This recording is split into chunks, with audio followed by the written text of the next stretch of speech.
Blind item na naman ang magjowang artista ang bumalandra sa mga entertainment website. At ayon nga sa pinanggalingan, isang source ang nagpakalat ng balitang nagsasama na ang showbiz couple na to. May balita na naman kasing kumalat tungkol sa kanila na hindi na pinangalanan.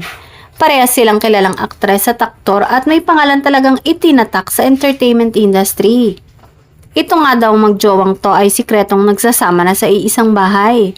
Pero komento nga ng mga nakakaalam, wala naman daw silang nakikitang problema kung sakaling ganun nga ang nangyayari sa kanila.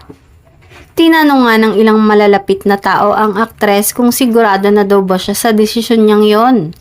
Sinagot daw sila ng aktres at sinabing siguradong sigurado na siya sa pagsasama nila ng boyfriend niyang aktor at handa naman na din daw silang bumuo ng pamilya kung sakali.